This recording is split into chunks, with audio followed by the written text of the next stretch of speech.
जो पड़ा वो गया। लालच का कोई अंत नहीं होता है, लेकिन दुखद समाप्ति जरूर होती है। चीन में बगावत के बिगुल बज गए हैं और चीन में इस वक्त इतनी बड़ी बात हो गई है जो अमेरिका के लिए बहुत ज्यादा फायदे की बात है। आप जरा सोचिए क्या होगा अगर किसी देश का मुख्य खुफिया अधिकारी, जिसके पास इतनी खास जानकारी है कि वह अपने देश को डुबा सकता है, वह अपने देश के युद्ध से लेकर आंतरिक कमजोरियां तक जानता है, वह देश छोड़कर दुश्मन देश में चला जाए। ऐसा ही कुछ हुआ है चीन के साथ। चीन के टॉप खुफिया अधिकारी, या ये कहें ऐसा शख्स जिसके पास वुहान लैब से लेकर सामरिक शक्तियां, युद्ध के सारे इंफॉर्मेशन थे, वह चीन छोड़कर भाग गया है। जिसके बाद डरे हुए जिनपिंग ने अपनी पार्टी के नेताओं को बुलाकर क्या किया है। तो वहीं दूसरी तरफ भारत के तेजस के सामने एक बड़ी मुसीबत आई है। भारत कैसे निकलेगा इससे? इसके अलावा बहुत कुछ, आइए जानते हैं इन खबरों को डिटेल से। चैनल पर अगर नए हैं तो चैनल को जरूर सब्सक्राइब करें और बेल आइकन को प्रेस करना न भूलें। अगर ऐसे हालात हों कि कभी भी युद्ध हो जाए और दुनिया की तरफ से पहले से ही दबाव पड़ा हो, ऐसे में अगर कोई देश का मुख्य खुफिया अधिकारी गायब हो जाता है तो वो उस देश के लिए गर्त में जाने वाली बात है। चीन के साथ कुछ ऐसा ही हुआ है। ये जो शख्स देख रहे हैं आप, ये है डोंग जिंगवेई। हालांकि ये जो फोटोग्राफ है संभवतः डोंग जिंगवेई की है। ये जो स्क्रीन पर आप फोटो देख रहे हो, कहा जाता है कि ये है डोंग जिंगवेई। इनके इंटरनेट पर बहुत ज्यादा इंफॉर्मेशन अवेलेबल नहीं है, खास करके चीनी सर्च इंजन में। ये बंदा चीन के हुई प्रांत में रहने वाला बंदा है और ये चीन के काउंटर इंटेलिजेंस के हेड हैं और ये जितने भी जासूसी तंत्र चीन में फैले हुए हैं, चीनी स्पाई जहाँ तक अमेरिका में काम कर रहे हैं या फिर CIA के सिस्टम में घुसे हुए हैं या रूस में घुसे हुए हैं, इस सारी चीज की इंफॉर्मेशन इस बंदे के पास है। इसे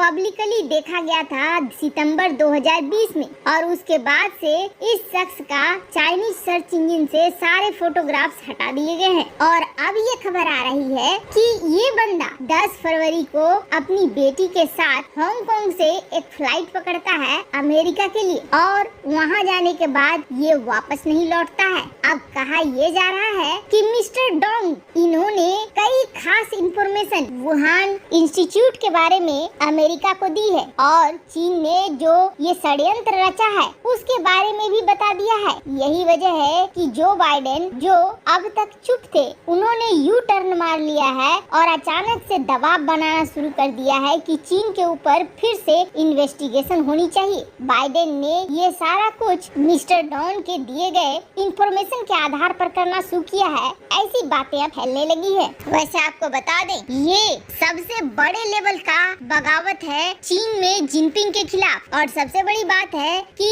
चीन और अमेरिका के बीच युद्ध के हालात बन रहे हैं। ऐसे में इस शख्स के पास सारी इंफॉर्मेशन है, कहां पर कितने जासूस हैं, सैन्य तैयारियां क्या है और कैसे कैसे हथियार इस्तेमाल कर सकता है चीन युद्ध में, जो कि बेहद भारी पड़ने वाला है। जिनपिंग इतना ज्यादा डर गए हैं कि उनका डर उनके CCP के मीटिंग में दिखने लगा है। वैसे बता दें आपको, इस वक्त चीन में सत्तारूढ़ कम्युनिस्ट पार्टी अपनी स्थापना का 100वां साल मना रही है।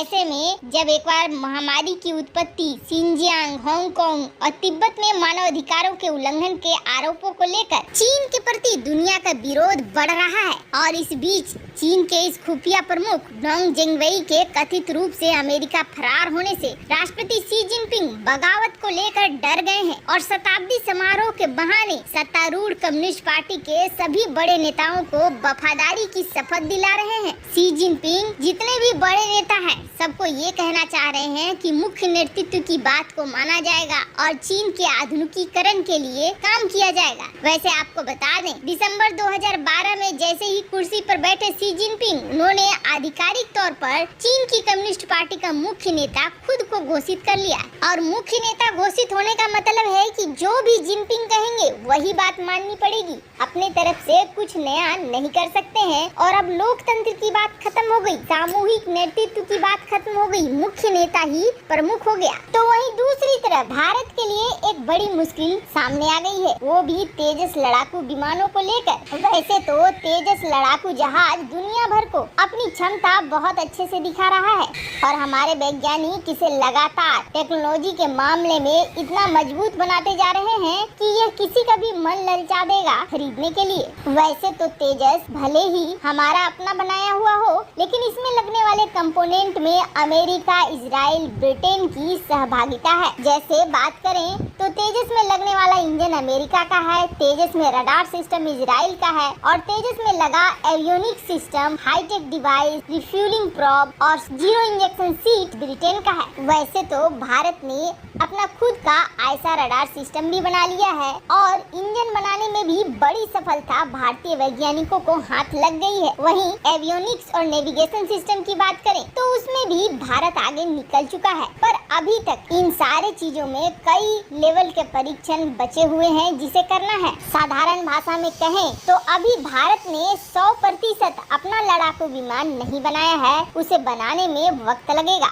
और जब तक भारत पूरी तरीके से अपने यहाँ हर कंपोनेंट को बना नहीं लेता है, 100% आत्मनिर्भर नहीं हो पाता है, तब तक हथियारों के व्यापार में उसे प्रॉब्लम तो आएगी ही। अर्जेंटीना ने चीन और पाक के JF-17 को छोड़कर भारत के तेजस में दिलचस्पी दिखाई है और ऐसी ही दिलचस्पी दुनिया के कई बड़े देश दिखा रहे हैं, जैसे कि मलेशिया ने भी तेजस खरीदने में रुचि दिखलाई है। अर्जेंटीना की बात करें तो वो तो JF-17 को नकार कर तेजस को लेने के लिए पूरी तरीके से ज्यादा दाम देने के बाद भी तैयार हैं। पर यहाँ पर थोड़ी समस्या भारत के पास सामने आ गई है जिसको लेकर बातचीत चल रही है। दरअसल इजराइल से लिए गए कंपोनेंट तो कोई बड़ी प्रॉब्लम नहीं बन रहे हैं, भारत को आसानी से लाइसेंस मिल जा रहा है, लेकिन ब्रिटेन के लगे सामानों के साथ तेजस को बेचने के लिए अभी भारत को ब्रिटेन से लाइसेंस लेना होगा और अभी तक ये लाइसेंस भारत को मिला नहीं है। हालांकि दोनों देशों के बीच बातचीत चल रही है और ये बातचीत अगर सफल हो जाती है तो ही भारत तेजस को बेचने के लिए स्वतंत्र होगा। वैसे उम्मीद ये की जा रही है कि ब्रिटेन भारत को